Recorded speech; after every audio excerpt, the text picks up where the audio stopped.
I aften har vi fået besøg af Fry Bak Rasmussen, som arbejder som frivillig koordinator hos Dansk Stalking Center. Fry, hvorfor har I lavet en forening omhandlende stalking?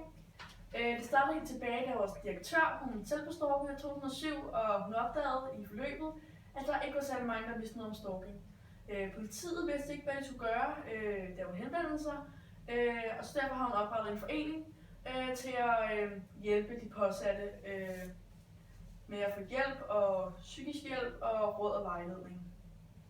Efter de sociale medier er blevet så populære, er stalking så blevet værre?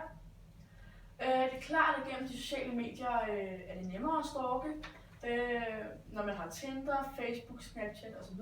Men jeg synes ikke, at stalking er blevet værre. Jeg har talt med mange, som har lukket deres sociale medier helt, eller ændret navn, eller gjort dem private, så stalkeren ikke kunne finde dem.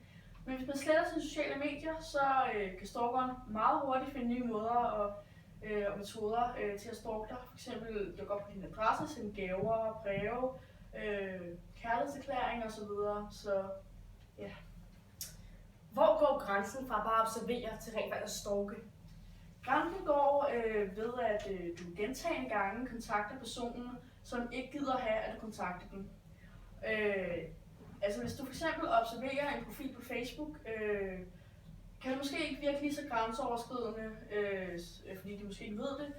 Men hvis du alligevel føler tvang til at observere deres profil hele tiden, flere gange dagligt, så burde det måske være en idé at søge hjælp.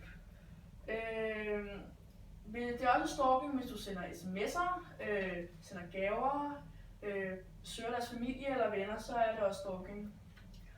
Vi kender selvfølgelig alle til, at vi måske er lidt småvilde med en person, og så observerer vi deres profil. Og hvis det bare er et par gange imellem, og det ikke overskrider personens grænser, så er det ikke stalking.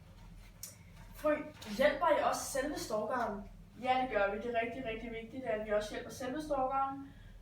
Det er tit meget normale personer, som har nogle udfordringer i hverdagen.